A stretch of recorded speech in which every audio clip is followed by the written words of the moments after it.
Hello there, channel members, friends, and followers from around the world. This is Q8 Pilot, your host for tonight's show. I want to welcome all of you to this live stream.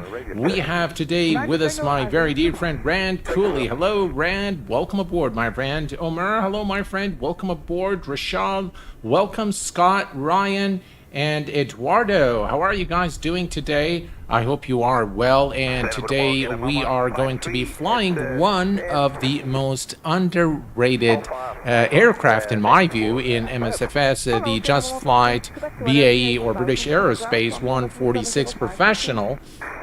Now, this aircraft is actually a pretty nice aircraft. It's a very high fidelity aircraft.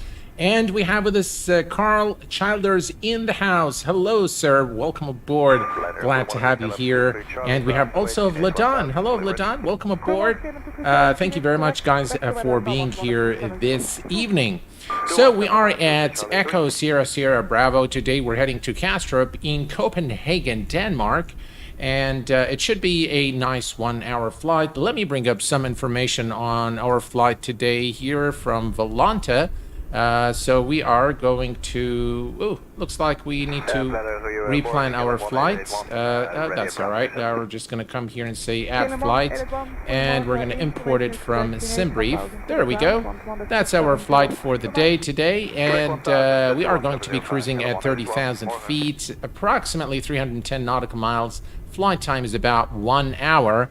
Now, the channel members have selected the aircraft for this live stream, and a lot of you guys wanted me to fly in real time and real weather. So we are going to be flying in real time and real weather today. Chicago Skyhawk. Hello, my friend. Welcome aboard. So what we're going to be doing today, by the way, this scenery is by Orbex. It is available on the Orbex store or through Orbex Central. It is a very nice scenery of Stockholm here in Sweden, and yeah, it's a very nice airport, quite large in size. I'm not sure why. But yeah, it's a really nice airport. It looks phenomenal both during daylight and during nighttime. So it is one I highly recommend. Very easy on the frames as well. Overall, a very nice rendition of the airport. And Kastrup Airport today is flying Tampa. Of course, the links to both airports is available through chat command !scenery. Another thing that I'd like to very quickly announce is that while you guys are watching the stream here on the channel, you will be earning frequent flyer miles.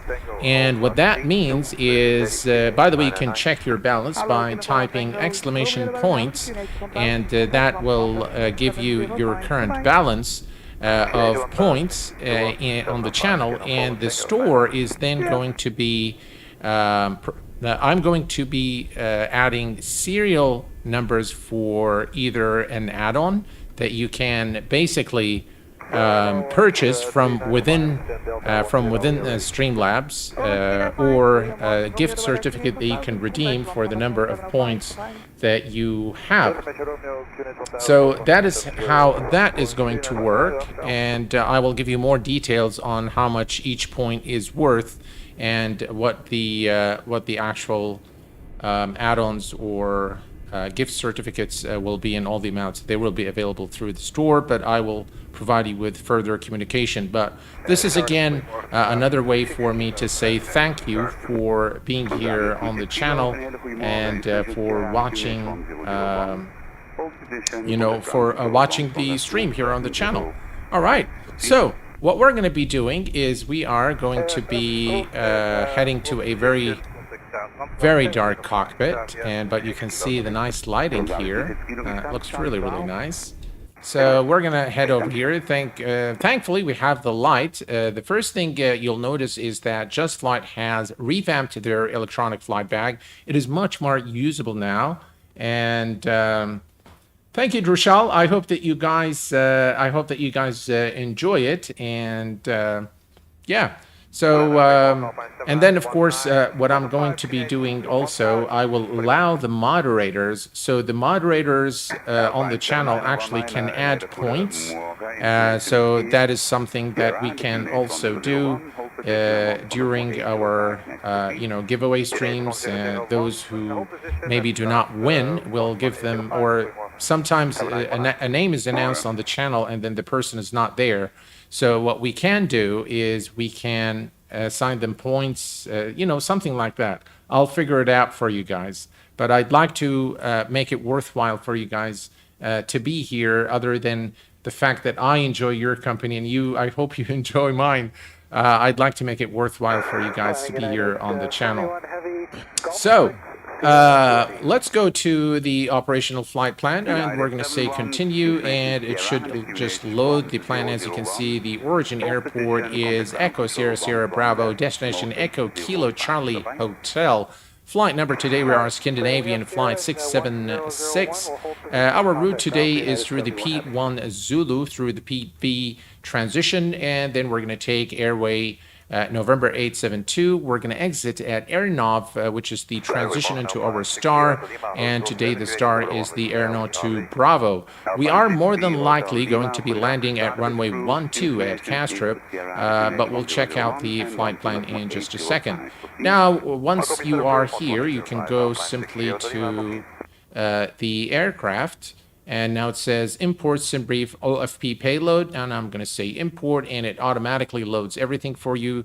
That's really a nice touch by Just Flight. I really like what they've done there with the aircraft. All right, we are in a completely cold and dark state, so we're going to head over here to the battery, and we're going to go battery 1, and now I can't see battery 2.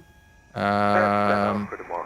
right, so what we're going to do is we're going to come here to bring up some lights. There we go. So let's just make sure we have battery 2. Excellent. So we can at least see what's going on in the cockpit. I think you don't need it too bright, but the night lighting, the lighting inside this aircraft is really, really good. All right, we're going to come down here as well, and a forward console, the after console, and the console floodlight here so we can see. Excellent. And we're going to go somewhere here. I hope we can see it. There we go. I think that's it. Yeah, there we go. Excellent. And that way we can at least see what we're doing. I don't think we're going to make it so bright. I think this is good. Instrument panels. And Kim Chi just came in with 6 ILS. Thank you very much, sir. Do you think the BAe 146 worth it, and why? I definitely think it's worth it. And the reason why is because it checks almost all the boxes. It's got very beautiful texturing, beautiful sounds. The fidelity of the flight model is done quite well. So all in all, I think it's a pretty good aircraft. Yeah, and you are with me here on live stream today, so you can see for yourself and decide. This is actually done with the system simulation is really done very, very well on this aircraft. Now, personally, by the way, I like the X-Plane version a lot more. Can chatter? Yeah, absolutely.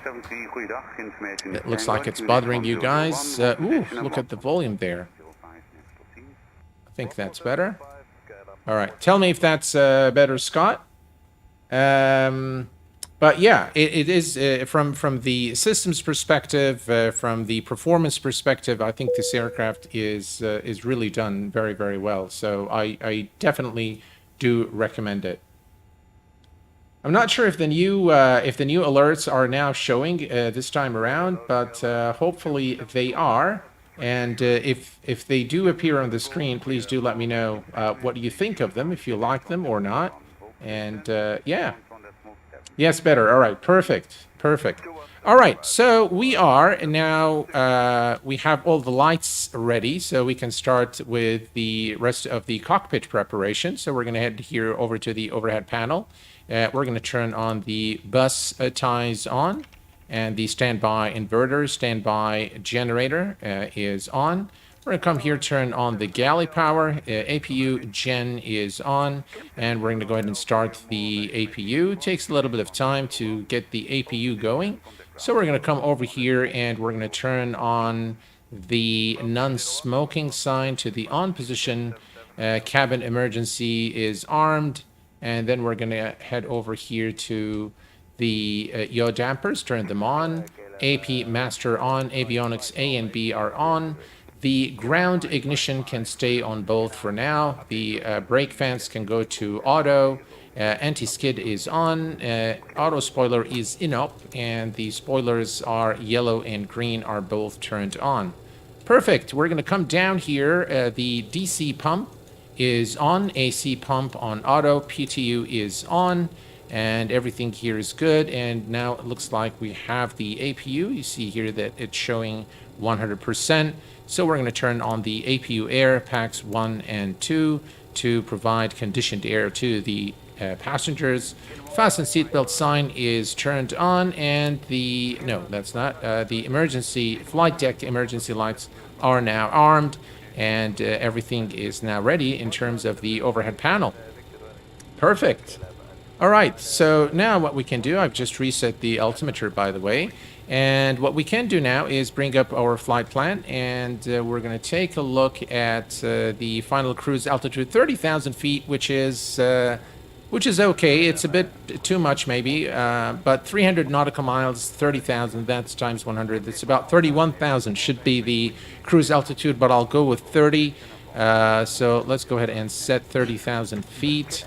Here in the glare shield, so alt select is set to 30,000. Let's see here. 30,000 is now set. Perfect. And we're going to hit on auto select. It does not work until you actually select this guy here. All right. And now this should work. I think we need to turn on... All right, we'll worry about it a little later. That's fine. Let's turn on our... It's very difficult to see when things are dark. I wonder why. APU gen is on. APU air is on. Avionics are on. I wonder why the, let's see here, Gen 1, Gen 2, all of these guys are on. Very strange. All right. Okay, well, we'll worry about this a little later. Let's see, those turn on. Okay, good. Excellent. Okay. So the next thing we're going to do is we're going to program the FMC. So we're going to come here to position init, and this one actually doesn't work, but we're going to attempt it anyway. ESSB. Yeah, it says key not active. That's okay. We're going to go straight to the flight plan, and we're going to enter our origin airport and destination: Echo, Kilo, Charlie Hotel. And alternative still doesn't work. So actually 282, so maybe 31,000 is a lot. So what I'm going to do is I'm going to change this to 28,000 feet. Yeah, that's better. All right, and next we can go and start entering our flight plan. So we are going to go to the next, we're going to go to departures. And we are departing today through the, let's take a look here. So the PV1 Zulu. We're going to go to the next page, PV1 Zulu. That's the one there, and runway 30. Excellent. Kuwait, will you be doing the Flight Sim Expo this year? Yes, Scott, I am a sponsor. I am a platinum sponsor of Flight Sim Expo, and I will be in Texas. There you go. Rand has answered. Thank you, Rand. All right, so we've got that here. So we go to the flight plan. We're going to go to the next page, And the next one is we're going to go through, that's the PV, then November 872, November 872, and that's the airway. Takes a little bit of time to load things for some reason. And then we're going to exit at AirNav. So AirNav, ERNOV. All right. Perfect. And then it's the star into Castrop, runway 12 as expected based on the weather. So we're going to go back to the departures. And we are... actually, I wanted to check one thing here. Yeah, that's okay. All right, so we're going to go back here. We're going to go back to the departures, select our arrival, and the arrival is the Airno 2 Bravo, and we are going to be performing an ILS runway 12. There is no transition, so we're going to just say execute, and the flight plan is now done. All right, perfect. We're going to put this on standby for the time being. And that's pretty much what you need to do in terms of the FMC. I'm not sure why this is not turning on. Ah, I'll tell you why. I think...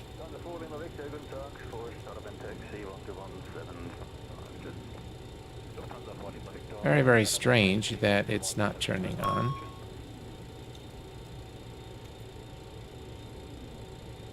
There we go. Now it's turning on. Perfect.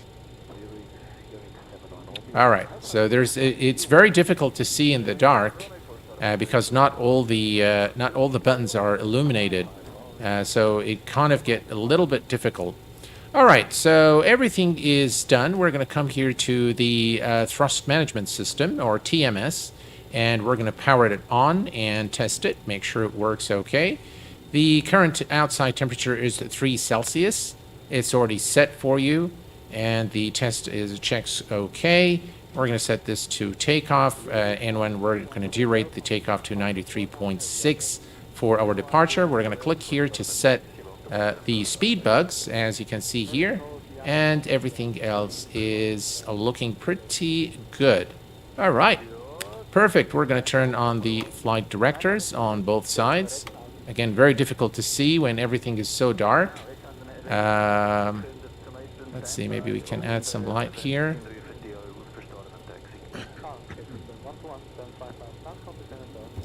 Yeah, not everything is very visible.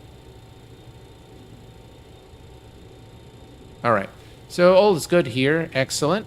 And we are now ready to start our engines and get going.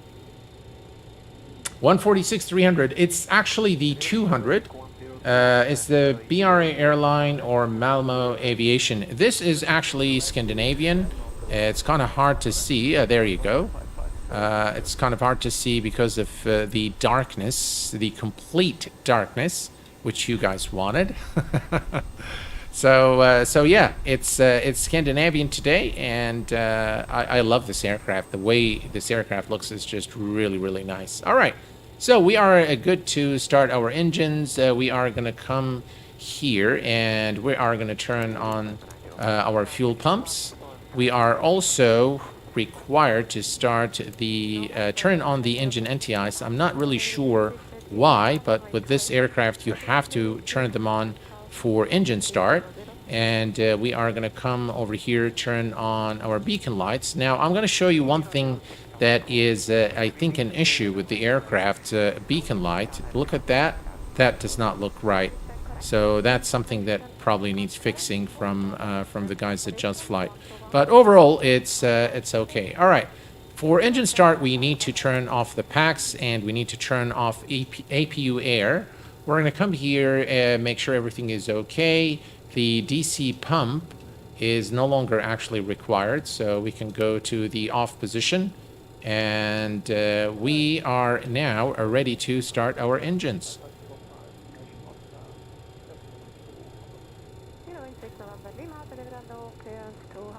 All right, so we're good. And let's see here. I'm just checking here. All right, so For engine start, again, very, very easy to start the BAe 146.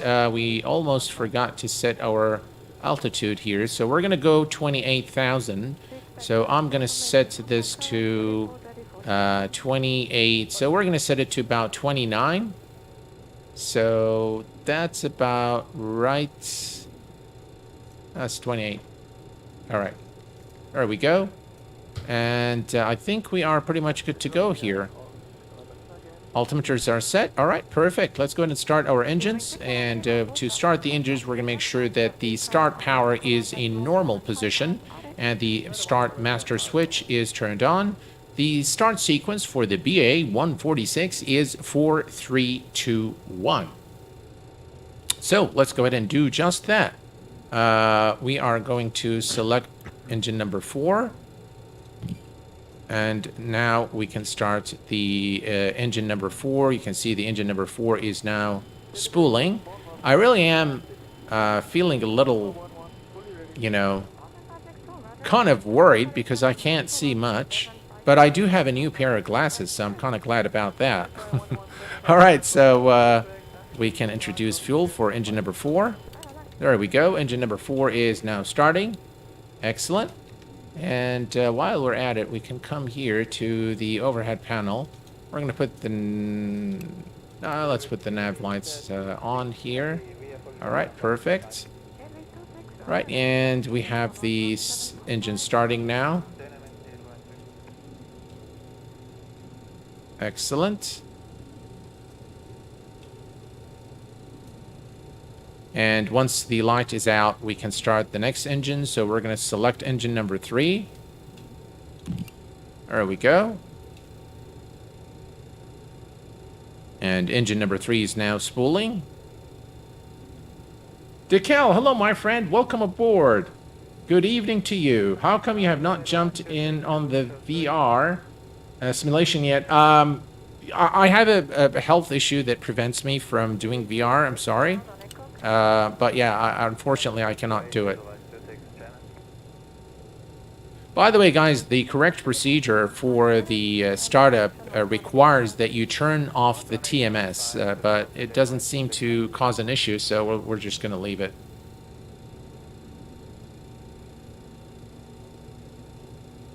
Right, and we have a good start now on the engine number 3. Let's go ahead and start engine number 2. All right. Love the sounds on this aircraft. Very, very nice indeed. Right. The engines are now starting for engine number 2.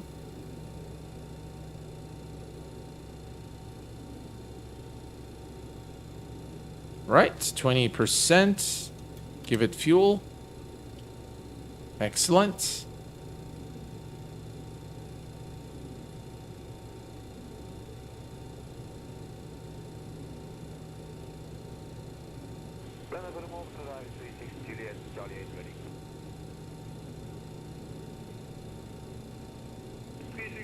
Thank you very much, Dekel Amirani, and thank you for being here as well. I appreciate your support, sir. All right. We're getting the engine started here, so engine number 1, and we start. There we go.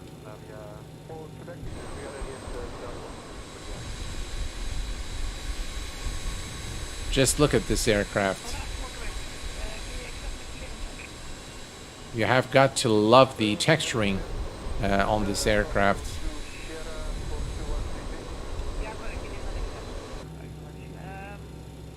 All right, 30, and there we go. All right, while we're at it, let's make sure our trim is set, which it is. And we're just now starting the engine here. So, all right, so everything here is looking good in terms of our engines. And we're just waiting for engine number 1 to start. Excellent. Delivery, good morning, Airport Portugal 669. Good morning, Airport Portugal 669 there. Good morning, sir. Which SAE may we expect? Is the BAe 146 Just Flight available in X-Plane 12? For me, it seems to be only, it's only X-Plane 11. And MSFS 2020, that is correct. All right, so we have a good start on all 4 engines. So the engine selector goes to the off position, start master goes to the off position. We're going to turn on Gen 1, Gen 4, and then we can turn off the engine anti-ice and the wing anti-ice. All right, so all of that good stuff is turned on. The heaters need to be in the on position. Engine air stays off for now. APU air goes on. Packs 1 and 2 are now on. And we come here and the PTU and AC pumps need to be on auto and on. We're going to turn on the hydraulics. So for the engines 2 and 3, and now we have hydraulic pressure in the aircraft, and we can set up the flaps. We're going to do flaps 18 for departure today. There we go. Very hard to see. There you go. I hope you can see that. The animations are done very, very well on this BAe 146. Okay. We're almost ready to go now, and everything is set up. So we're going to ask the cabin crew to arm the doors. Cabin crew on board MSFS. Right. And chocks are released. We're going to head over to the overhead panel and runway turn off lights. Now, the taxi lights are actually the down position. So that's how you turn on the taxi lights. And for the landing lights, you push them upwards. So there is a middle position and a up position and the lower position. So we are ready to go now, and we can taxi. I like the fact that the lighting is done well on this aircraft. You can actually see where you're going. So it does illuminate the ground very well. And we're going to release the parking brake. And we're good to go. Let's give it a little bit of power here and taxi to the runway.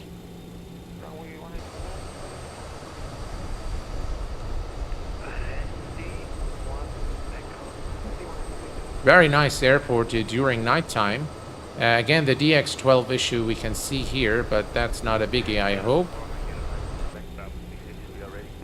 Very nice ambience overall in the BAe 146 by Just Flight. So yeah, we can ignore this immersion breaker here. DX12 issues. Short field operation, yes, definitely. Yes, it is the Transweed aircraft, I believe, and it says so right here. You can't see it because of the light and because of the darkness, but that is correct, yes. Right, here we go. I love the night lighting in the BAe 146, just so very immersive. They really paid a lot of attention to to the development of this aircraft and bringing it in style to Microsoft Flight Simulator. Right, here we go. And here's a look at the left side. You can see the construction going on in the airport. Just really a lovely airport.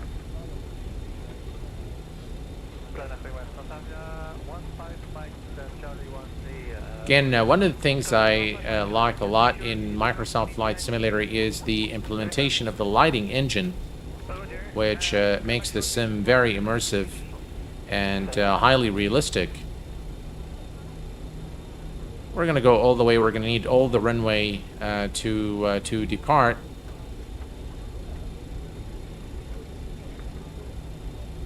Right, we're approaching the runway here, so we're going to make a short stop right before the runway, configure the aircraft for departure.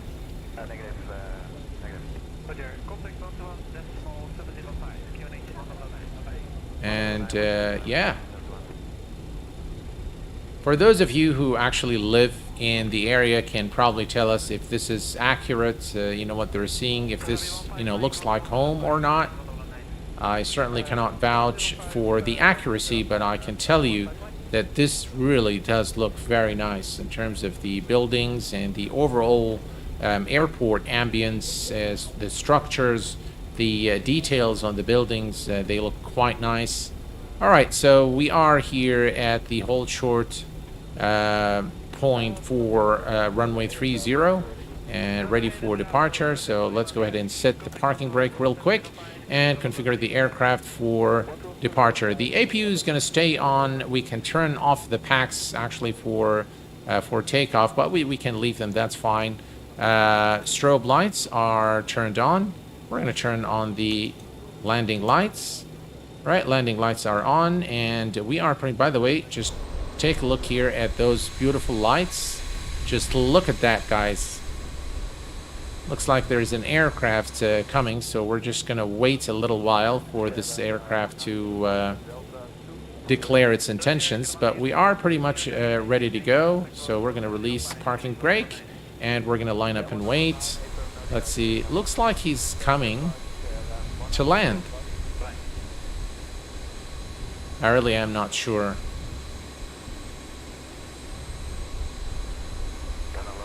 Why is he coming on the other side, though? Alright, let's just wait a little while. Definitely incoming there. So we're just going to give it some time before we depart.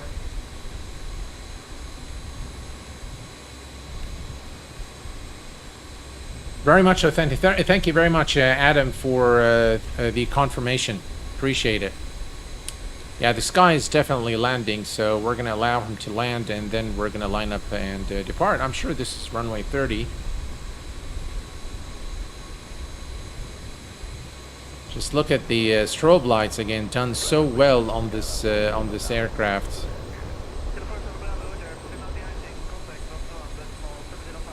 Yeah, almost there.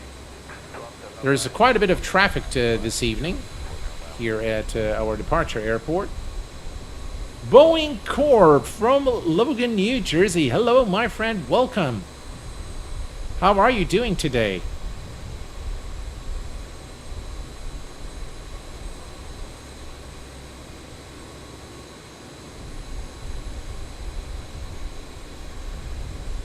All right, let's just wait for this guy to clear the runway, and we'll be on our way.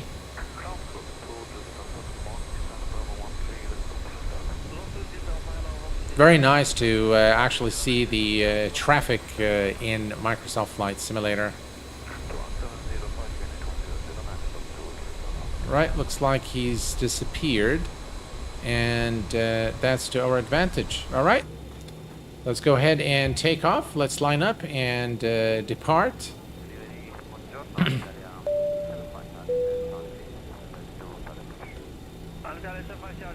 David White has been a member with us here for over 3 months. David, thank you very much for your support. Appreciate it. Not sure why the alerts are not coming, but at least I can hear the dings now. Alright, let's line up. Now, because this is a very short runway, what we're going to do is we're going to line up. Now, you see these triangles here. When those are actually turned off, it means that the TMS has taken over. So we are going to apply the thrust power. By the way, continuous ignition for A and B needs to be turned on. And we are now pretty much ready to go. So let's go ahead and apply some power. We're going to say we forgot to... Cabin crew, please take your seats for takeoff. All right. Bill, hello Bill, welcome aboard my friend, glad to have you here. Thank you for your membership at the channel. And we have Rafael Santiago, hello my friend, welcome aboard, glad to have you here with us. All right, cabin is secure, and we are ready to go. There is an aircraft, I think, what is this guy exactly doing here? All right, should we wait for him? I can see him. He's coming right at me. That's probably the aircraft that just landed. maybe, I don't know. But I am not exactly sure what he's coming right at us. And that would have been an airline, that would have been a documentary of, you know, a Dash 8 crashing into a BA 146. All right. Okay, let's set up our field of view here for takeoff. And I'm going to hold the brakes and apply power. TMS sets takeoff.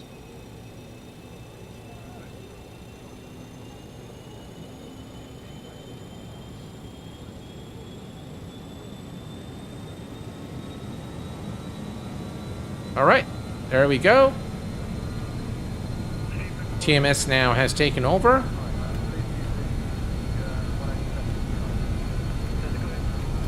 Power set, N1G. Check. Speed alive, both sides. 80 knots cross-checked.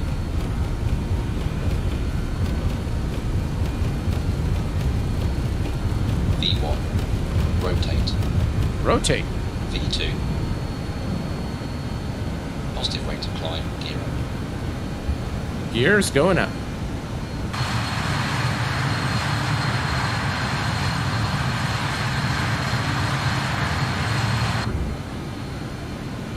Oh yeah. Look at that, guys. Wow, what a beautiful departure here.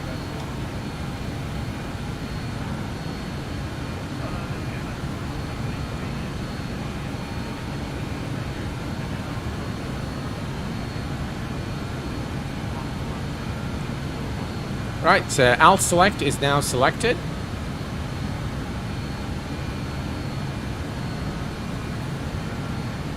The FTO, safe height speed, select flaps up. Right, flaps up. That should help us increase the speed a little bit. You can hear the flaps in the background. Mike! Hello, Mike from Toronto. Welcome aboard, my friend. Hello, David White. Good morning from soggy Southern California. All right, I think that's good. We're going to go to IAS mode. And we're going to turn on yaw damper, autopilot, and we're going to hit on LNAV. Excellent. All right, and let's do the after takeoff checklist. So the first thing we're going to do is we are going to come here, turn on the engine air. We're going to turn off the APU air. And the PTU can go to the off position, AC pump to the auto position, and the APU can go to the stop position.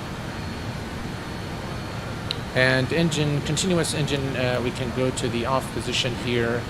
And everything else is pretty much in tip-top shape. And that's the warning that the APU is now turned off and it will go away on its own. And now after takeoff we need to come to the TMS and click on sync. And it will sync all the engines. And yeah, we continue now our climb to 28,000 feet. And here's a look at the outside for you guys.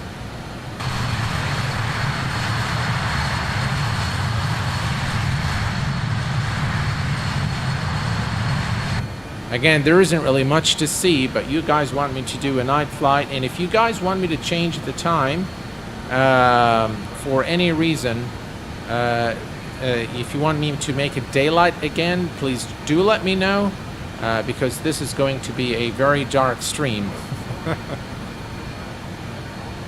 Any reason you use Volante over SimToolkit Pro now? Rajal, there is an issue with SimToolkit Pro with X-Plane 12. So it causes a lot of stuttering, and so for that reason we need to turn off the landing lights, runway turn off lights, and yeah, and we're going to release the passengers as well. So only for those reasons I've I've started using Volanta until maybe the next upgrade for SimToolkit Pro. So yeah, I've had some issues with it. Not for Microsoft Flight Simulator. It's fine for Microsoft Flight Simulator, but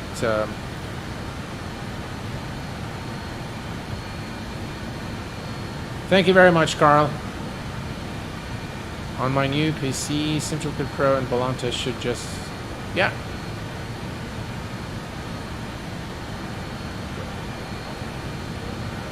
Thank you very much, Carl, for reiterating that. Yeah, things are pitch dark here.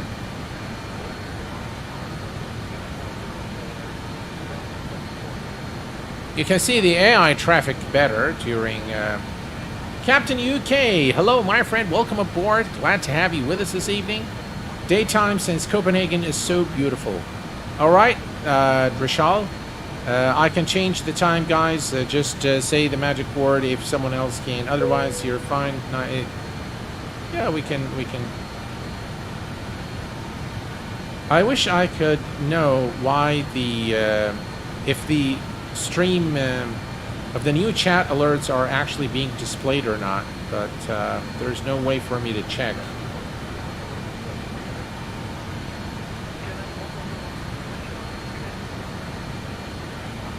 All right, everything is looking good. We continue our climb to 28,000 feet, and it looks like Drishal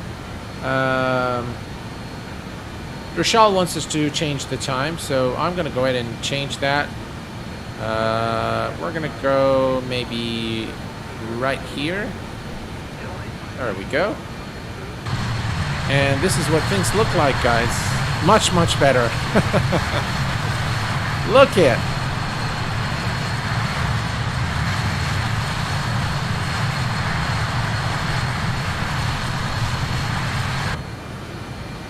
I mean, I tell you, this cockpit, it's almost a waste to fly this aircraft during nighttime because I think it looks just sensational.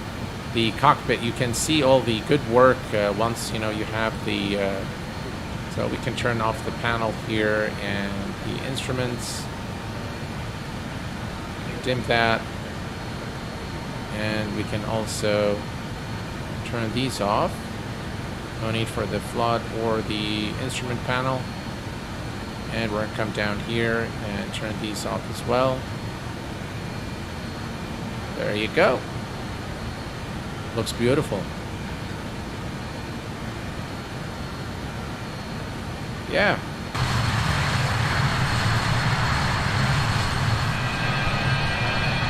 Listen to those sounds.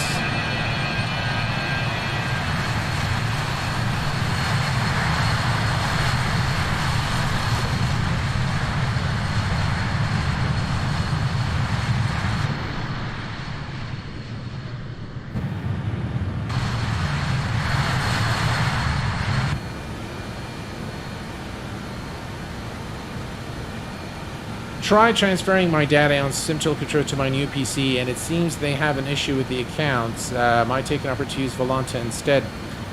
What you can do with Volanta is you can actually port your data from Project Fly or from SimToolkit Pro, including all your flights. IFR Captain, hello my friend. Will you be looking at the Flight Sim Studio EJet 175 in the state it is in right now? IFR Captain, I think previously on the stream I mentioned that I will be doing it. However, I purchased the aircraft and it's just so much stuttering that the aircraft is unflyable for me. So I don't think that I want to go there right now because I might do the developers a lot of injustice. It is early access, so it's not really... Overall, it is okay. It definitely... it's not a finished product, so I really can't say much about it. It's not a finished product, but for the price you pay for early access, I think it is reasonable. That much I can say. Performance-wise, just be aware that the FPS is terrible. If you are, of course, I haven't had any FPS issues because I have, you know, the 4090 with frame generation and all that, so that was not an issue. But stuttering was a major problem for me. So yeah, I will probably skip for now until they release a new update. Steve Venn, hello, my friend. Welcome aboard. Thank you very much for being here, sir. I appreciate it very much.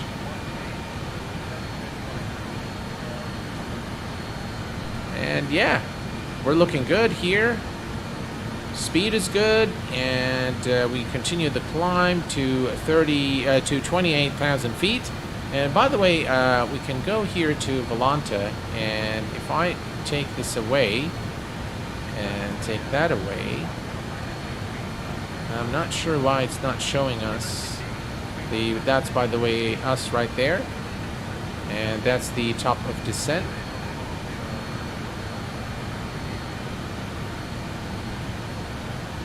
And if we go to the stats, so here time remaining, we are at 21,000 feet, heading of 221 degrees. This is our ground speed. Remaining is 242 nautical miles or 43 minutes. So all is looking good. Perfect. Let's bring this back up here. And yeah, 25 minutes until descent, as you can see here. Very, very useful app.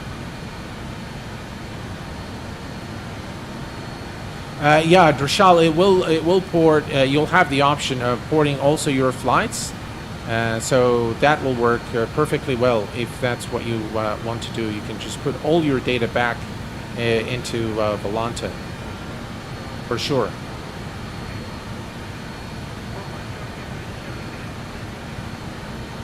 All right, we are looking good, and here we can actually go to the cabin.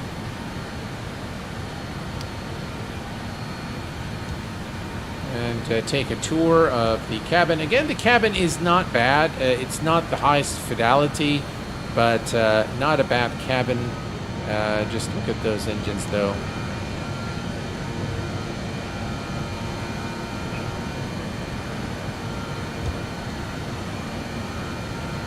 Very nice.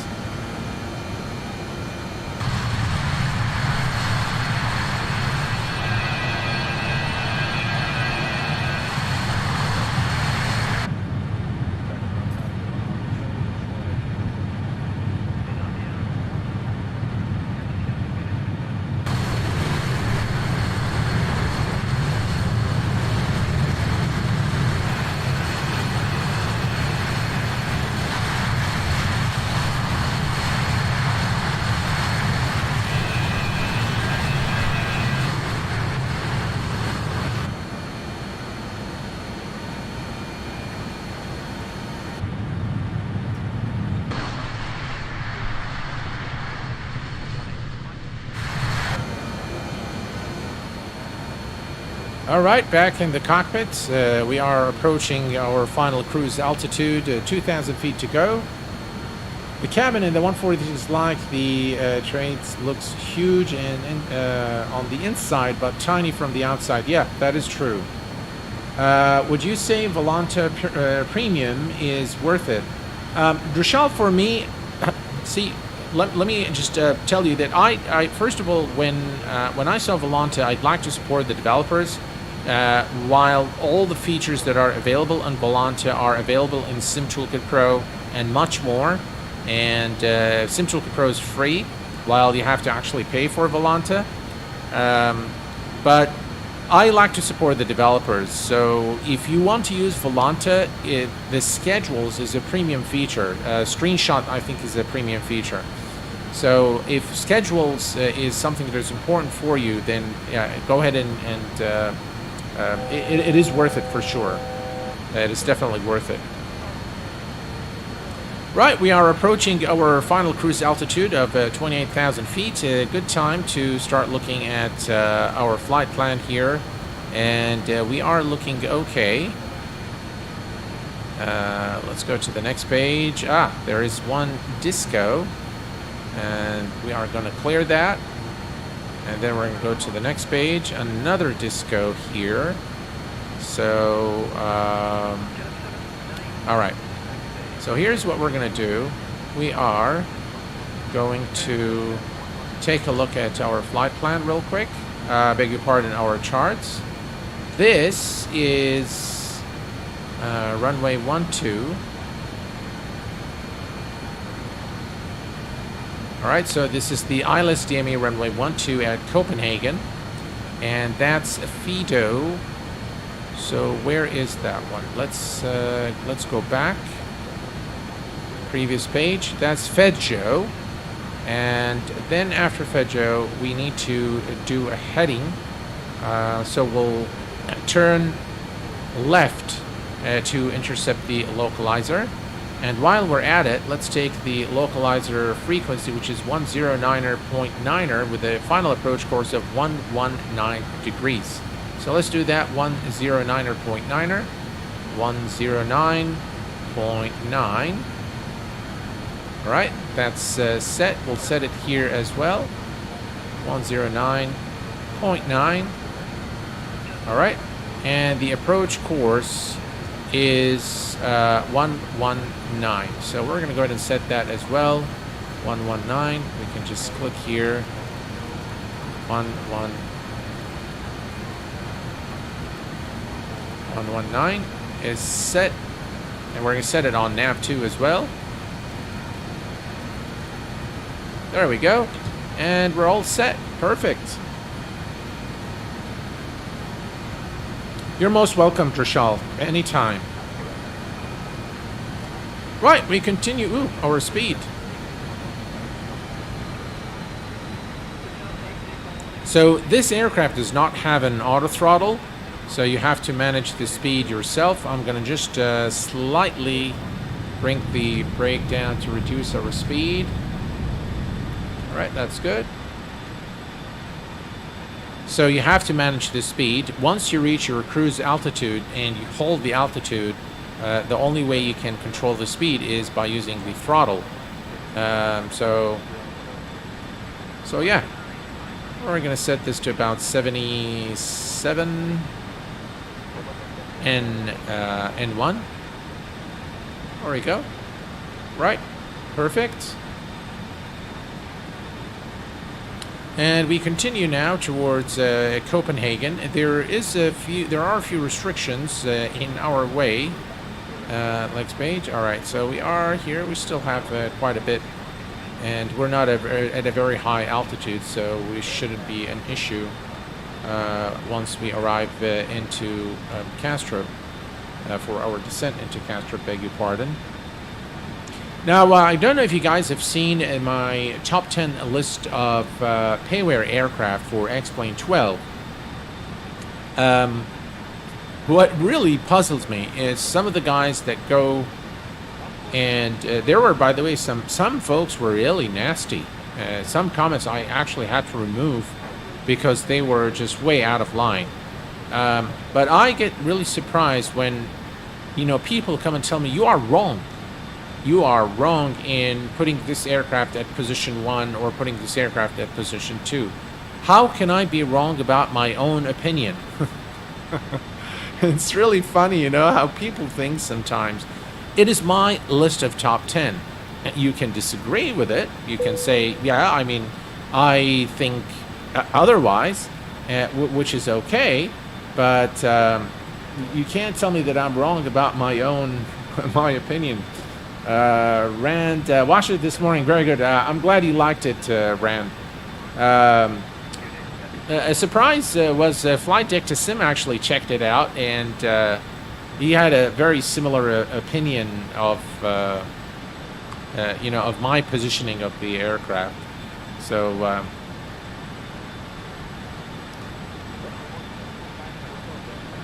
yeah, I guess so, Chris. And how are you doing, my friend? I hope you are okay and everything is well. By the way, folks, I am now eligible to become a Twitch affiliate. And the only thing with that is that if I become a Twitch affiliate, then I cannot multi-stream. So is that something you'd like me? There's, by the way, the reason I started streaming on Twitch is it's a really great platform for interactivity with you guys. There's a lot of things that you can actually do with me while we are streaming. And for that reason, I started multi-streaming to both YouTube and Twitch. So if that's something that you guys would like, maybe we can do 1 or 2 streams on Twitch exclusively, and I can show you some of the things that we can do there. Especially, by the way, its integration with SimToolkit Pro is excellent. So there are definitely a few things you can do, predictions and things like that. So yeah, let me know if that's something you'd like to do, and we'll do it. I'm sure there were qualified pilots with the aircraft they were commenting on, of course. Yeah, there you have it, Chris. Yeah, absolutely. Do you think the Anybuilds A310 will get updated to X-Plane 12? I know their A300 will be available in X-Plane 12. I'm not sure when. And I'm not going to attempt to ask. I'll leave it there. I don't like when companies attempt to limit business in any way, personally. I agree with you fully there, Chris. And by the way, I feel that a lot of developers have abandoned X-Plane for some reason. Hi, guys from Italy. Hello, Andrea. Welcome aboard, my friend. Glad to have you here with us on stream. Chris, speaking to the Twitch thing, yeah. I don't like when... Oh, I got you, Chris. Got you. As long as you stay with YouTube, Twitch is fine. Thank you very much, Rand. Appreciate it. I don't do business with them. Oh, okay. So, if we look here at our flight plan, we can still talk a little more.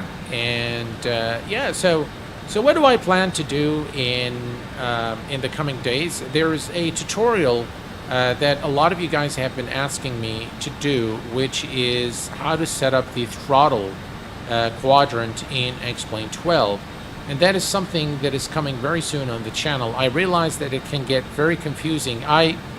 Normally when I do the tutorials, I actually go and do it myself and find out, I say, yeah, this is probably where people are, finding it difficult. So let me focus on that area. And that's how my tutorials actually come along.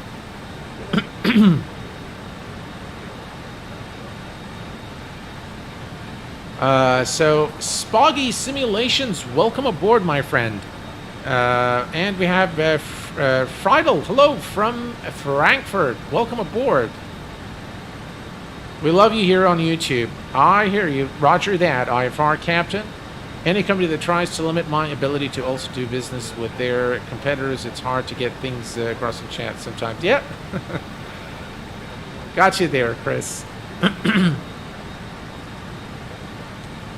So I'm going to be doing a tutorial on how to set up your throttle and how to set up a throttle when you have 2 levers versus only 1, and how to actually create several profiles for the throttles so that you can apply different profiles for a different plane with the same joystick.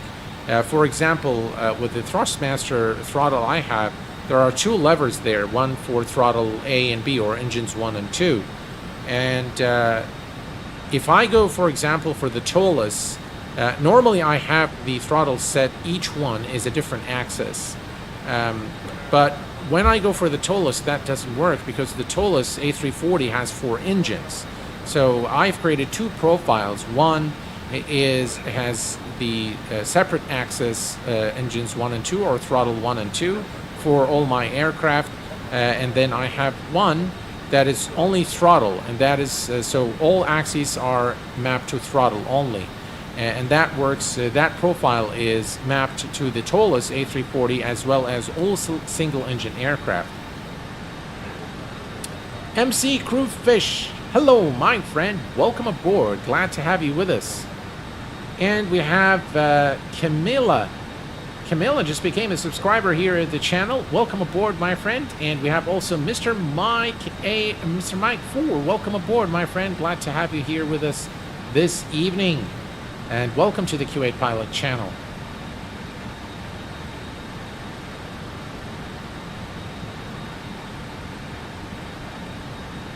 All right. So if we look down here and 6235, let's go ahead and take a quick look here at Volanta. And why are we not there? All right, let's click here, see if it brings us back on the map. All right, perfect. So that's us on the map here. And if we take this away, you can see this is us, and this is the top of descent, approximate top of descent. But yeah, we'll... by the way, I don't think we've checked the initial approach altitude, so let's check that here. 3,000 feet. All right, perfect. And we look here. Circuit line not approved north of airport between Central Line runway 22 right and Central Line runway 12. Okay. All right. Good information to note for our arrival. All right, perfect. 10 minutes until top of descent. Look at the clouds here, guys.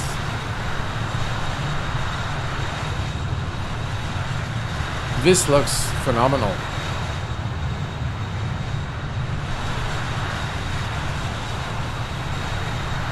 Yeah.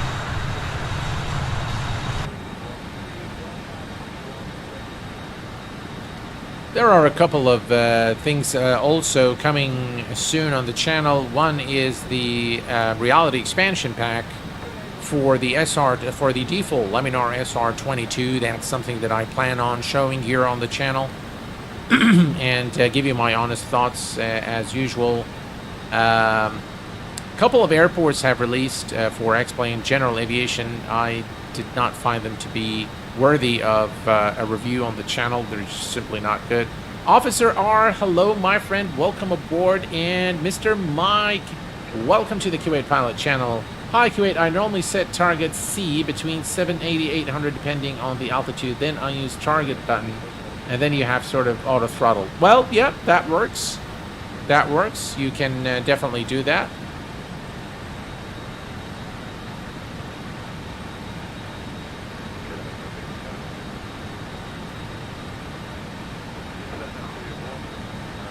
I cannot wait for the FWA380 and the Emirates Ops. Yeah, I'll share. I share the same eagerness, Officer R, to get the A380.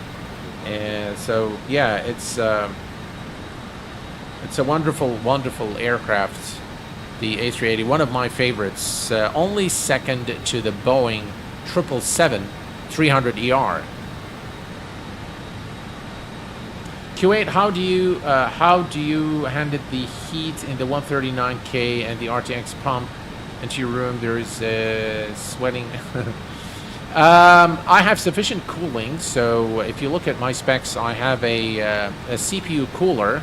I have about 8 fans on the front and 2 fans on the back, and my cooler is a huge cooler.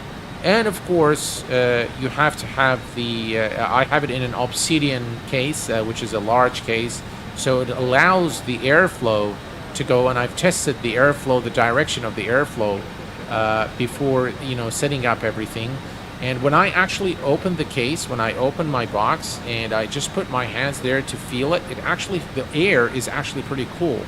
So it keeps things very cool, and of course, you have to use the paste in the right way between your processor and your the CPU cooler.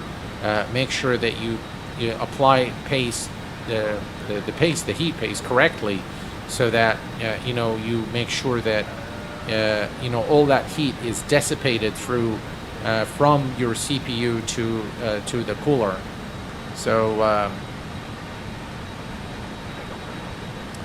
Thank you very much, Carl.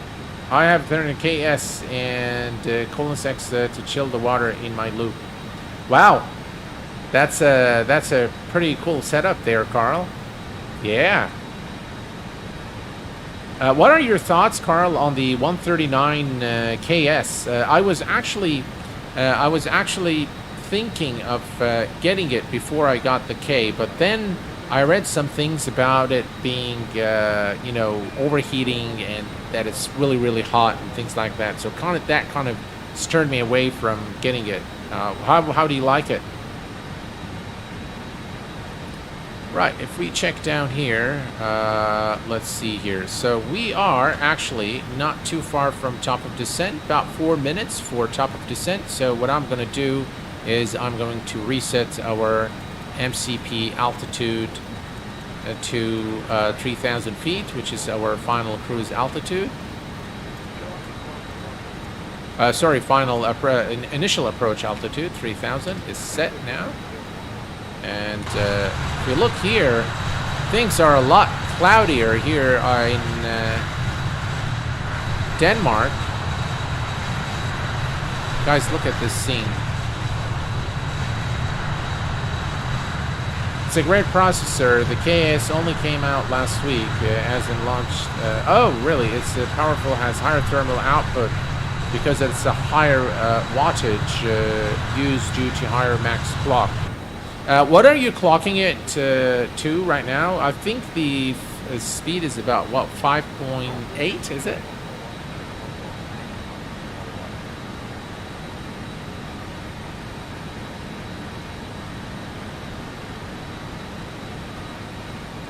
All right, so we're almost there. So what I'm going to do, folks, I'm going to start reducing our speed a little bit before we begin the descent.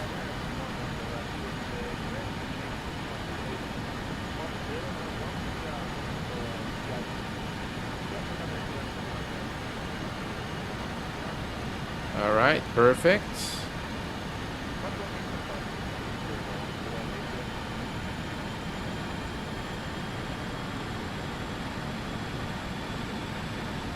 All right.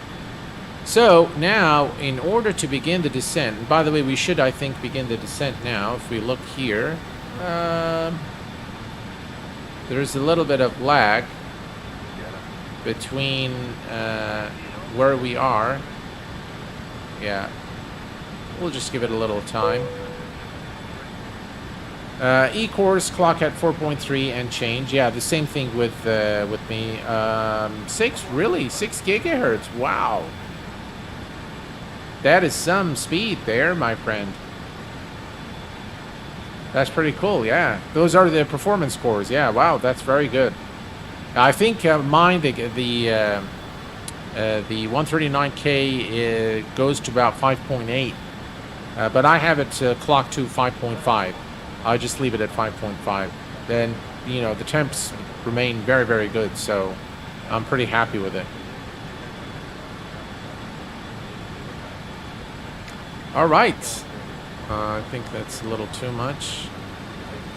So let me increase speed.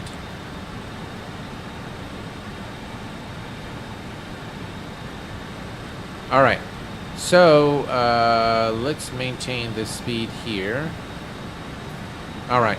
So, folks, what we're going to do is we're going to begin our descent shortly into Kastrup. It says 5 minutes. It's updating. It's updating the top of descent. But what we can do is come here and just calculate it. So we are at 2743. That's 24, 48, 68, 72. All right. So that's 65. 67. Yeah, I think we can start at Neelan. We can start the go to next. Yeah, definitely at in 11 nautical miles we'll begin our descent. A lot more cloudy in Denmark than it was in Sweden. Just look at that.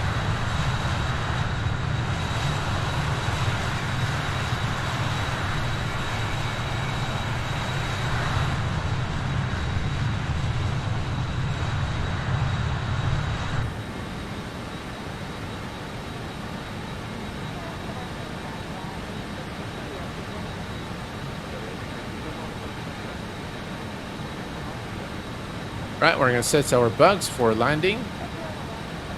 Right, all our speed bugs are now set.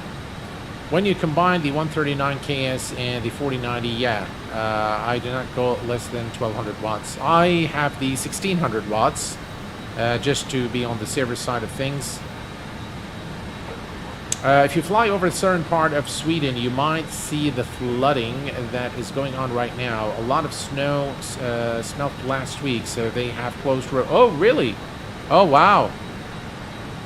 I'd like to visit Sweden someday.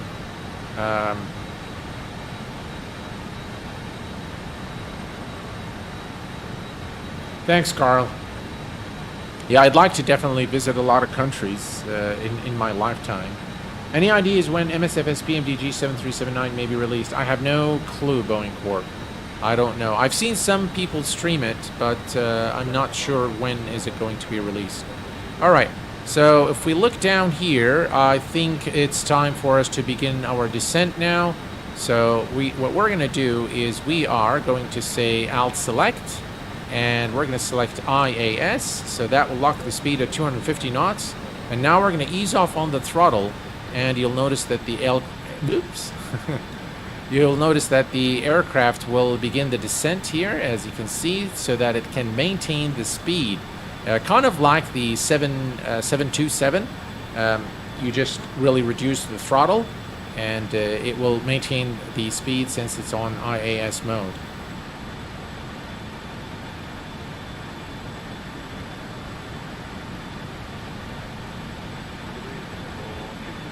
Japan is somewhere I'd like to go, mainly for the GDM car. Yeah, I'd like to go to Japan as well.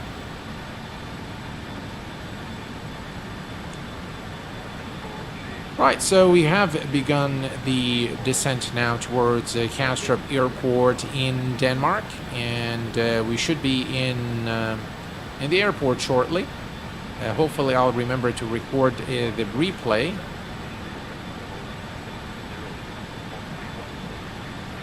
We're going to descend at about 900 feet per minute, which is reasonable for our passengers.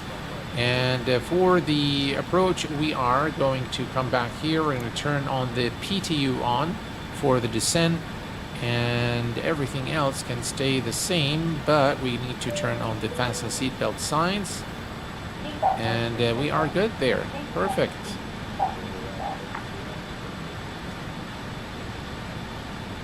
Those clouds, though.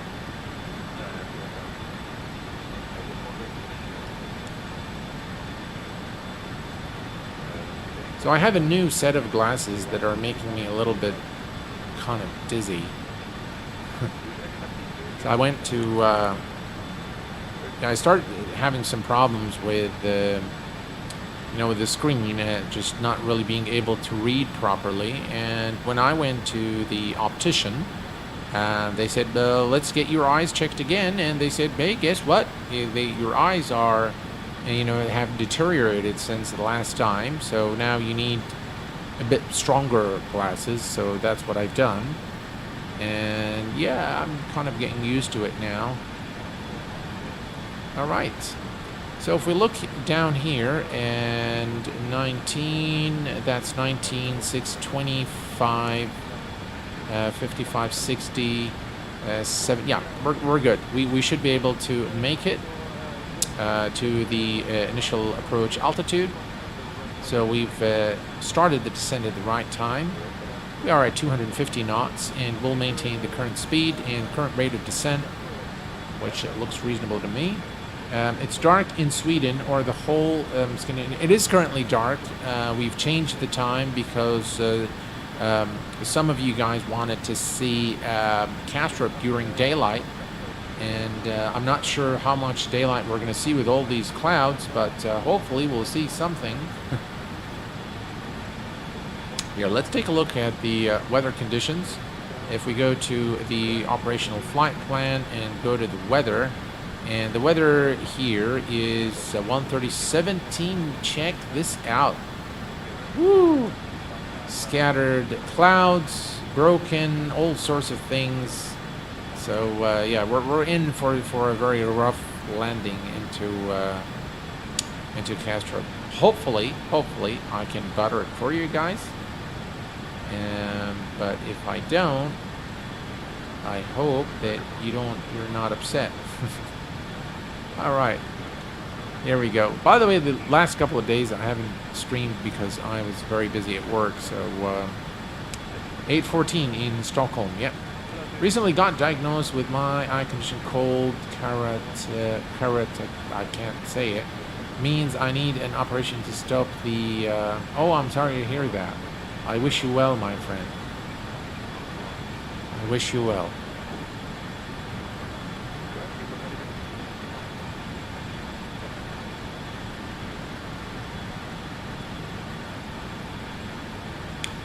Rand or Carl, were you able to see any of the new chat alerts? Like when a subscriber subscribes or super chat, were you actually able to see the new alerts with the airplane coming with the banner? Or is it still not working? What a beautiful sight here as we approach Copenhagen. All right, perfect.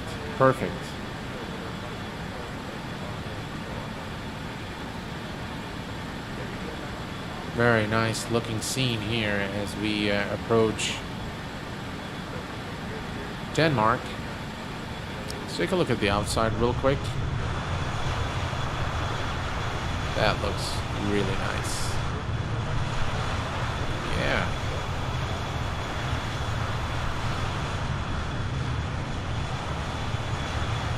Tell you guys, the BAe 146 is probably one of the better aircraft in Microsoft Flight Simulator. It's not as, as good as the PMDG, but it's not a lot far behind it, in my view. I'd like to see a little more work on their EFB, and I definitely would like them to, work on their FMS. I mean, that's a bit of a put-off because a lot of things do not work in the FMS. So that's something I'd like to see. I know they're starting to work on another aircraft, in fact, several other aircraft. So, and I hope that they don't abandon this project and they don't abandon this aircraft because I think it's a really good aircraft. And a lot of developers kind of have a tendency to do that, but hopefully they won't. Thank you very much, Rand. Appreciate it. Thank you, Carl. Thank you, guys. So, we are now at 19,000 for 3,000, about 16,000 feet to go, and we should be fine looking at our remaining distance and the current altitude. We should be okay with the rate of descent, all that good stuff there. We can set the altimeter here real quick. All right. There we go. That is actually a very nice scene there, looking out the window. Yeah. It's been really hectic at work, guys. Tell you, I'm actually doing this stream, and I'm just in the back of my head. I'm thinking about tomorrow, and there's just a lot to do at work. And but I'm always going to find the time to put out some good content for you guys. And by the way, when I feel that I'm not up to it, I know that I'm not going to put up a good show.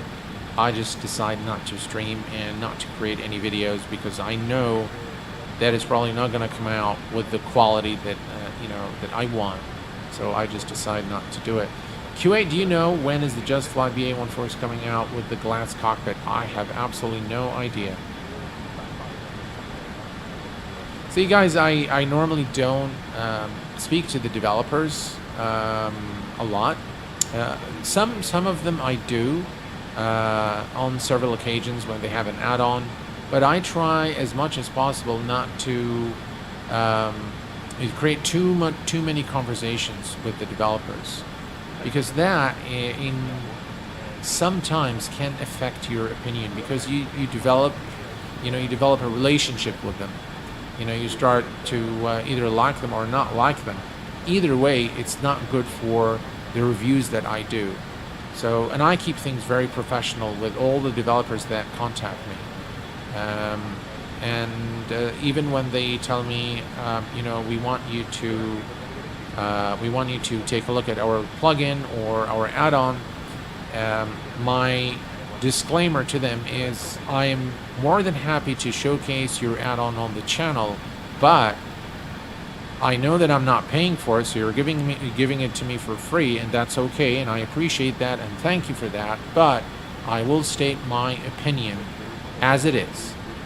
If I don't like your add-on, if your add-on has issues, I'm going to point those out. And, a lot of them are okay with it. I know some of them, I know, for example, the walk-around plugin, I know the developer was a little upset with me that, that I haven't endorsed it. I haven't used it after the first time I've shown it on the channel. And my honest thoughts, for example, on that is, come on, $19 for just, a walk-around? That's... he didn't like it, and that's okay. I mean, I'm not there to please everyone, but I am true to the community, and I want to be honest with you guys, and I don't want you to squander your hard-earned money on something that is, you're not going to enjoy. And something that is not going to be worthwhile, what you paid for. So, yeah. Guys, look at this scene. This looks wow. The clouds are absolutely phenomenal. Wow, that looks really, really good.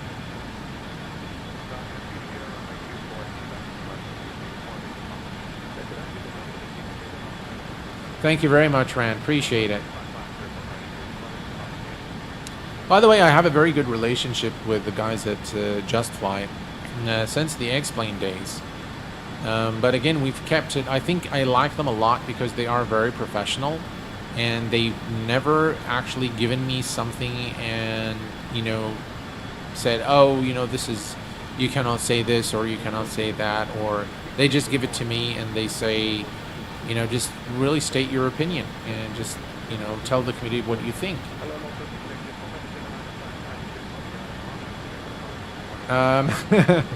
Thank you very much, Andy. No Q8 review for an add-on equals automatic red flag for me. And that's probably not a bad thing to follow, because I'll tell you guys, there's a lot of things that I buy just about everything that comes out on the org. I cannot buy everything for Microsoft Flight Simulator because there's just plenty. There's way more than I can buy. I don't have the time to sit and buy all of them add-ons. But I do buy just about everything that comes out on the X-Plane org, and I try them out, and some of them don't make it to even a review.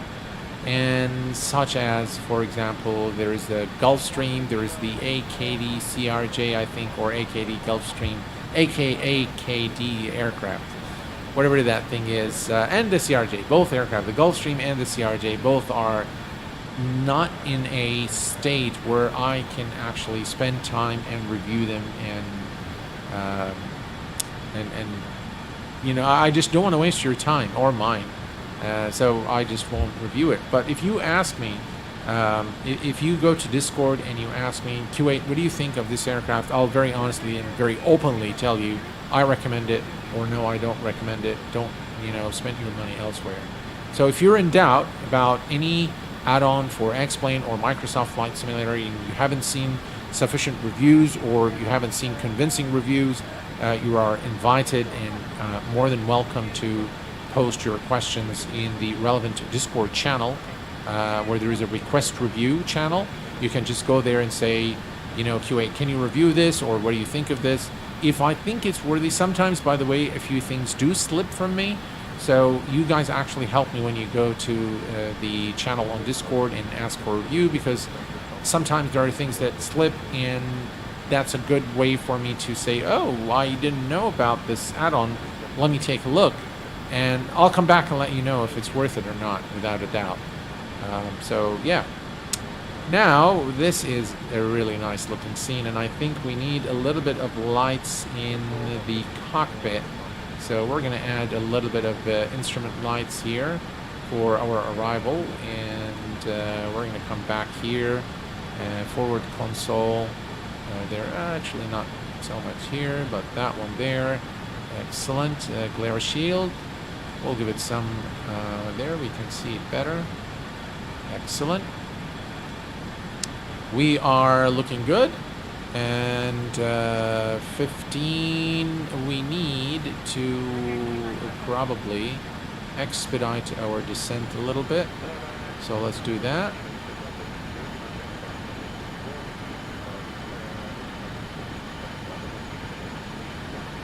There we go. Right, we're approaching 10,000 feet. All right, I think the lights look good now. Excellent.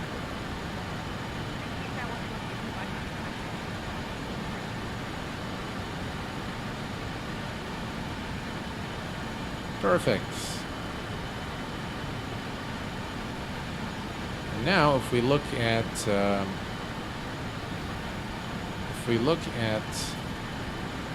Navigraph, you can see where we are right here. All right, perfect.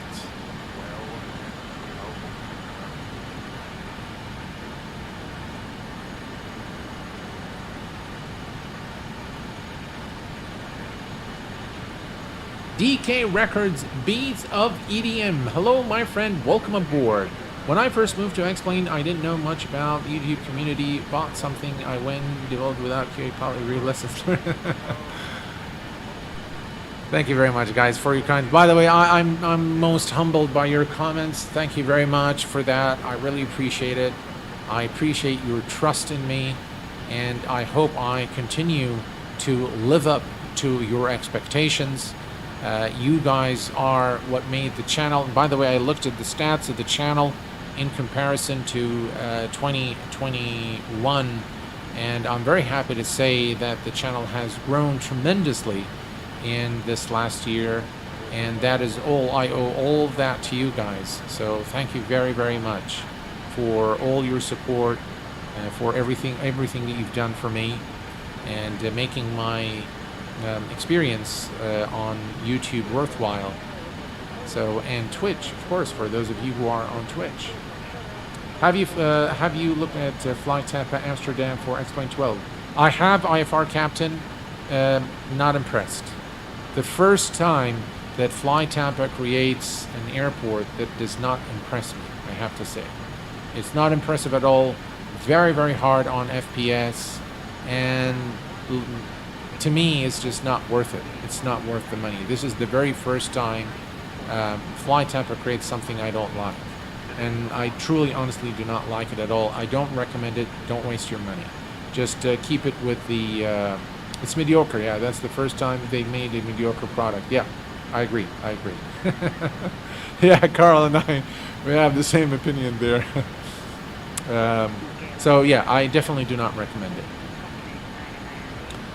All right, let me see here. Where's my heading bug here?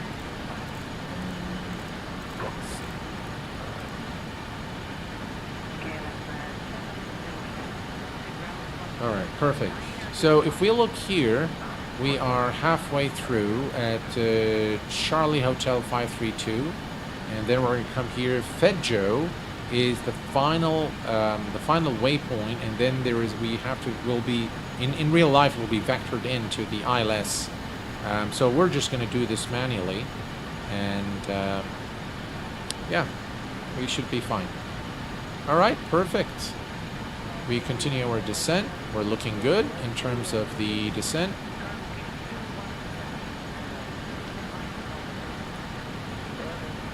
And as we approach just right before landing, we will turn off the engine air and turn on the APU. In fact, what I'll do is I'm going to go ahead and start the APU now.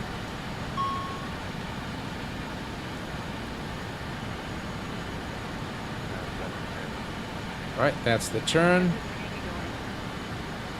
We're looking good.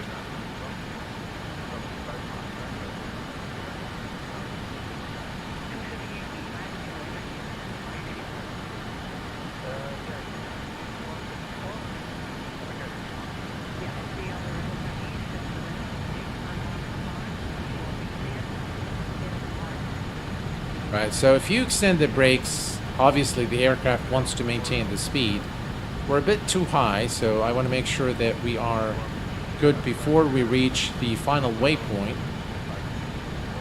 Then, of course, we're going to switch to heading mode.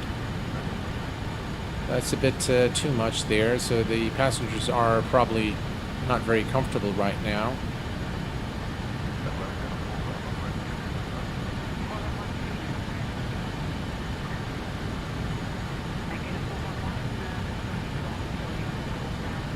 That's good.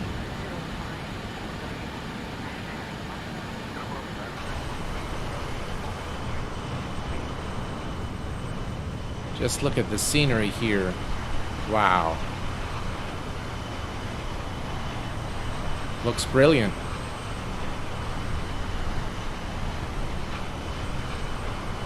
One of the things I like about Microsoft Flight Simulator is the beautiful scenery.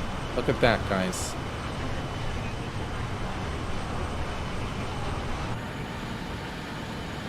Right, we're coming up to our approach altitude. And if we look here, that's the turn into Fedjo.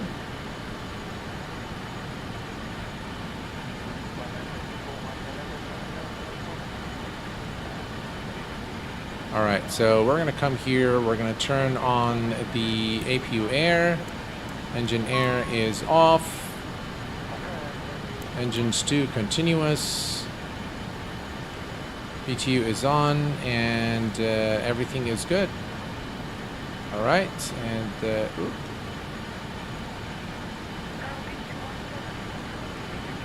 right,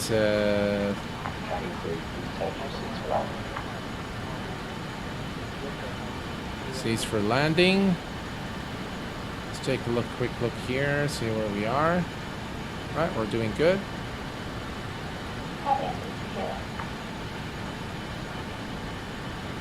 Excellent.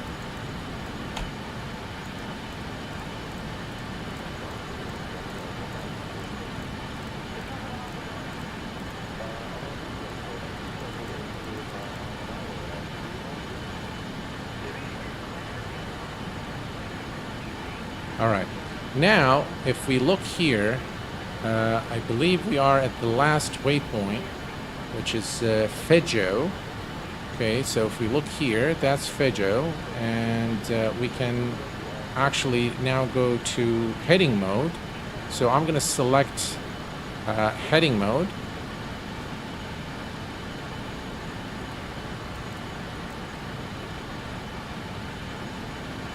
And we're going to start reducing our speed as well.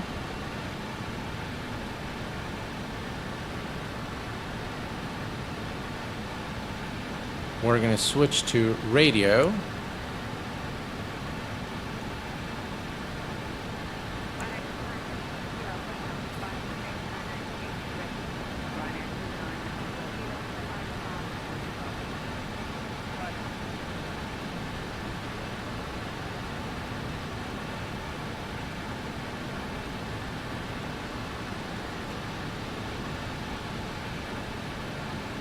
And if you look on your maps, if we look here on the map, you see here we're heading towards the ILS. So what I'm going to do is I am going to go Localizer armed. localizer, and then what we need to do is turn to intercept.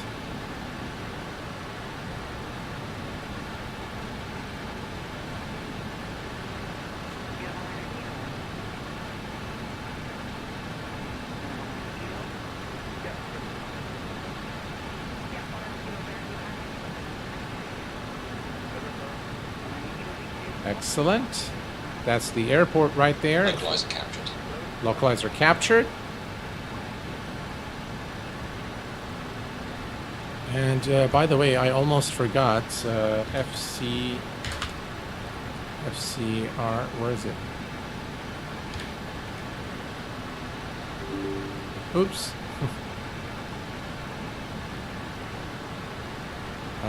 record. And let me call this 146. Recording. Excellent.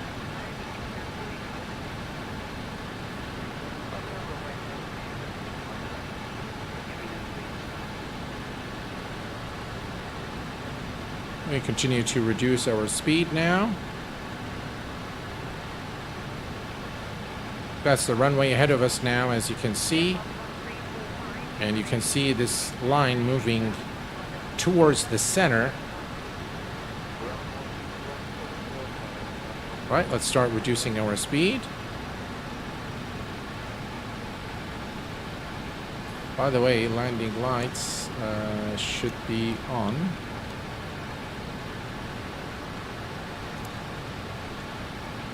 Right, perfect. We have the runway in sight. Beautiful approach into Kastrup.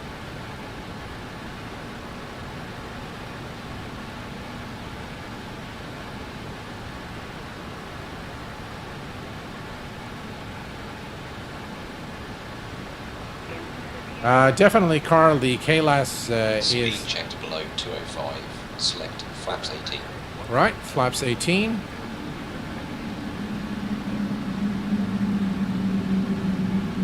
Just look at this scenery. Wow.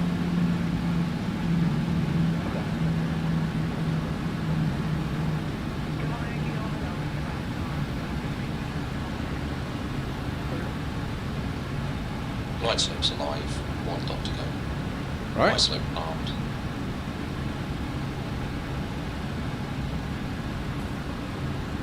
Light slope captured.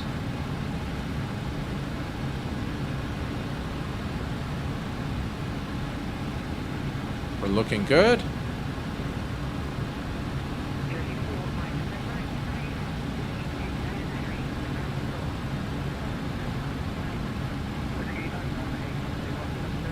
We're going to slightly reduce our speed. Established on the ILS. Perfect. I might actually turn off the autopilot early and hand fly the aircraft because the weather is very violent right now.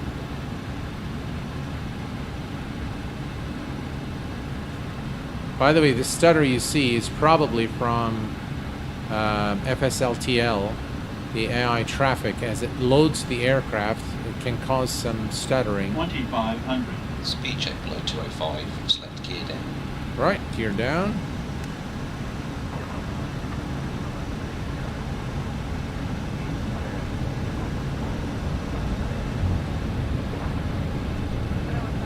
We're looking good.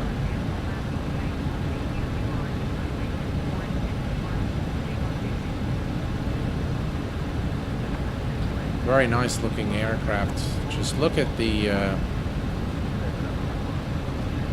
looks like there's very strong wind, guys. Speed checked below 180. Select flaps 24. Flaps 24 selected.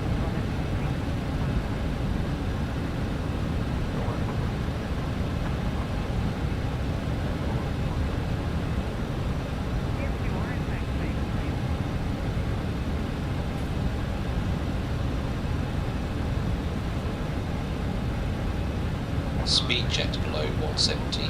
Select flaps 30. Flaps 30.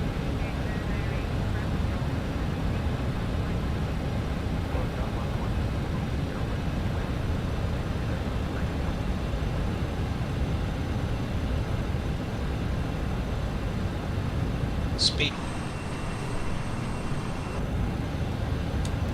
Right, and flaps full. Let's take a look here. Look at that, guys. Hello, Copenhagen.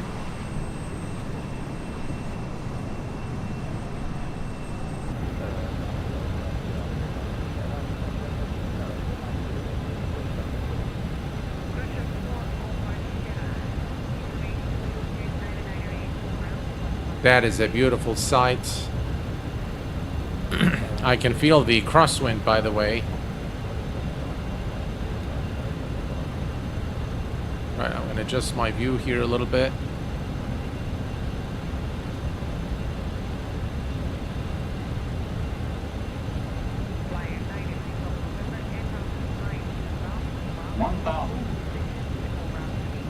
All right, 1000. Let's go ahead and disconnect the autopilot.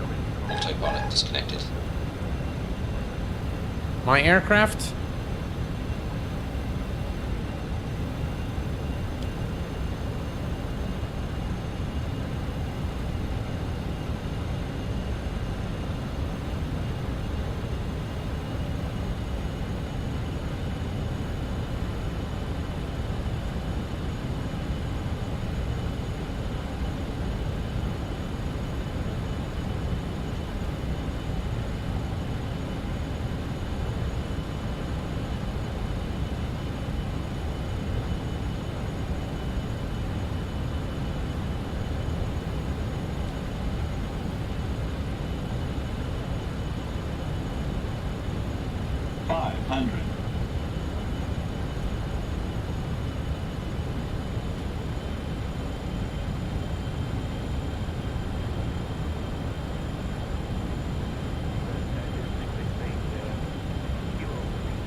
Light slope. Man, the wind is so strong.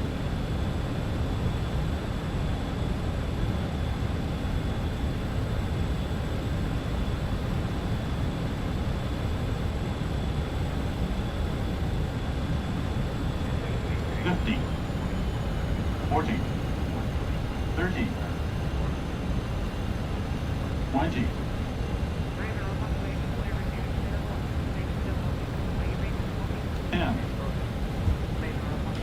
Ground idle.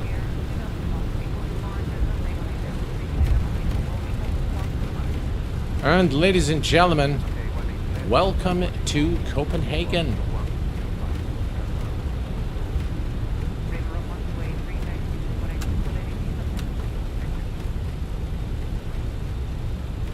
Knots. Yellow and green spoilers. Brake pressure C. Woo! Very nice. 60 knots.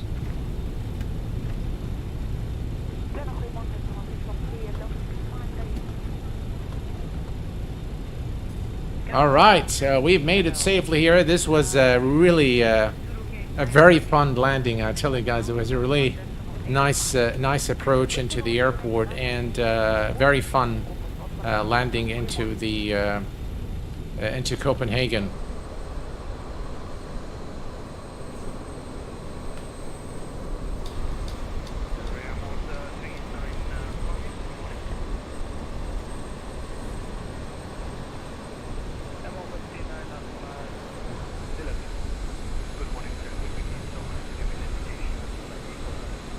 That's the cargo area, so we're going to go ahead and taxi to the terminal. Just going to make the turn here.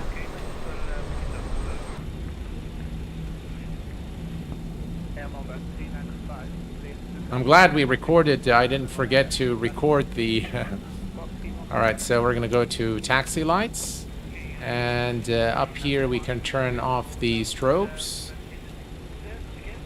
Excellent. And the APU. By the way, we should have, yeah, we did turn these off. That's good. We have the APU running now. And this can go off. PTU and pumps are on, which is good. Excellent. Wow, I tell you guys, I really thoroughly enjoyed this stream today. It was really a brilliant flight. It was a lot of fun.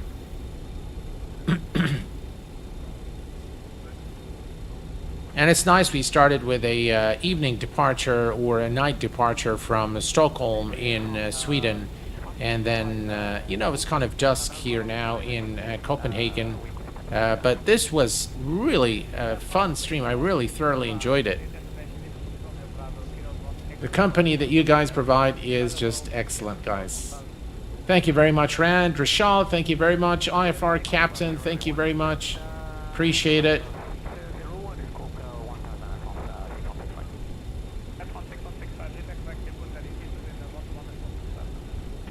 Now we can park here. Actually, let's park here, guys, just in the interest of time. We're not going to go to the main terminal because it's quite a way over there, so we're just going to park the aircraft here, take a look at our landing.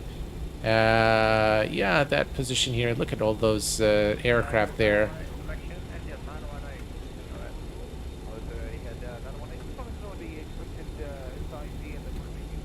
Right. Here next to the 737.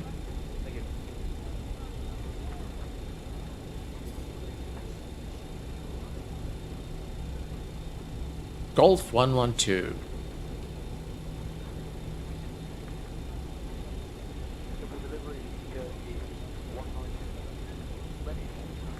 All right. Very nice scenery, by the way, of Kastrup. Right. Parking brake is set, I hope. Excuse me. All right, so parking brake is set and everything is looking good. And we can now take a look at our replay. So we'll leave the engines, we'll leave everything as it is. And we're going to bring up flight control replay. And we're going to stop the recording. Then we're going to load the flight. 146 is what we're looking for. And we're going to click play. We don't need to, so I'm just going to fast forward this a little bit until we are closer to the airport, maybe here, and play. All right.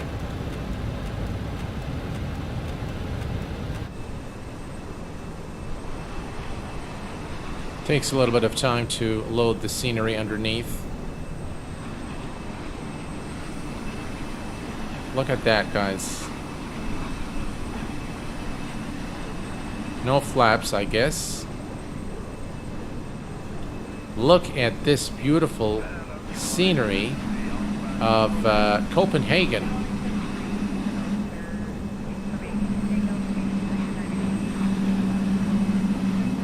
Yeah. I guess flight control replay doesn't have the animations for the flaps. So what I'm going to do, I'm going to lower the flaps manually here.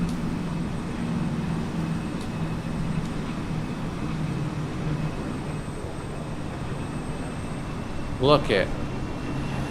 Wow.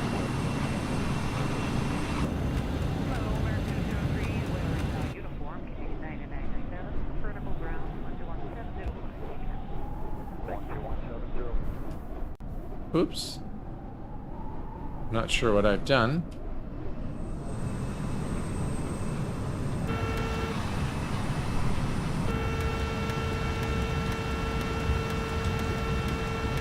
I am not sure what happened with flight controller replay. Ah. Right, I know what happened. Alright, let's do this. Alright.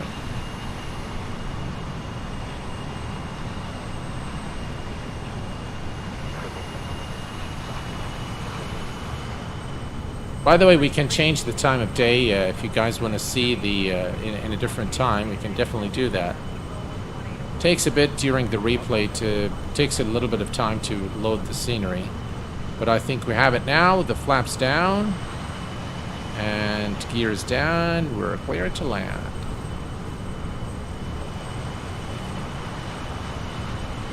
By the way, we'll check out the landing rates in a minute. But I think it will be overwritten from the replay. I love Copenhagen. Look at all these houses, and by the way, this is how Copenhagen actually looks like. So it looks very, very good. Thank you very much, Mike, for being here. Appreciate it, my friend. Thank you very much, Showdog87.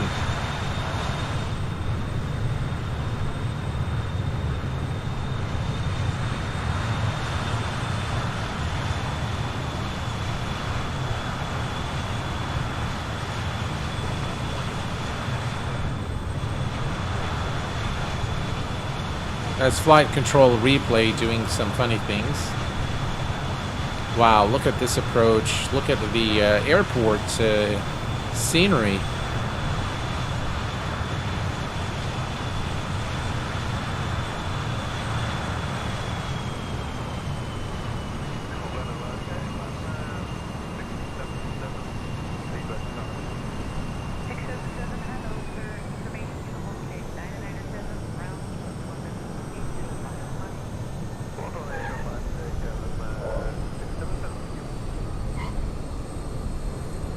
Absolutely brilliant. Right, if we look at the landing rate in Volanta, if we come here, oops, no, right here, let me hide this.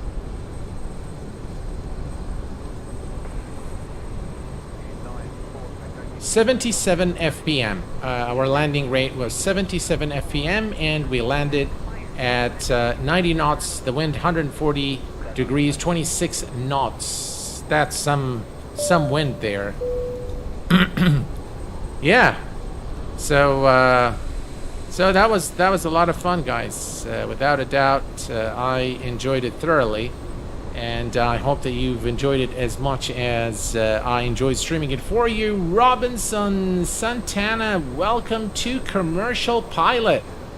Welcome, my friend. Thank you very much for your support and for signing up for a Commercial Pilot. Welcome. Thank you very much. Very generous of you, and I appreciate your support, sir. Welcome. Right, so what we can do, we can come here and we'll go to Shift and Tab. And now we can just take a look at the aircraft.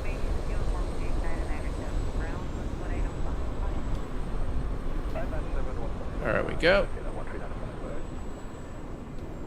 And that's, ladies and gentlemen, Copenhagen for you in the BAe 146.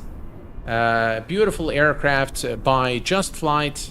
In my opinion, an underrated aircraft. If you are looking for some fun, for some challenging fun, and at the same time for a high fidelity aircraft for Microsoft Flight Simulator, and you are tired excuse me, and you are tired from Phoenix and PMDG and all the other aircrafts, I will tell you that this aircraft, it will bring hours of enjoyment to your flying experience in Microsoft Flight Simulator. It's truly a wonderful aircraft, from the modeling to the sounds to the systems.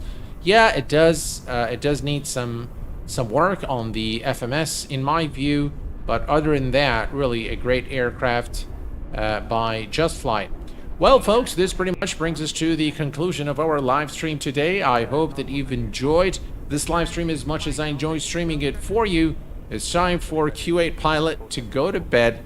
But before so, I want to make sure that I tell you the usual statement or the usual goodbye. Until next time, please take care of yourselves and each other. Stay safe, folks. And until we meet again, take care and bye-bye for now.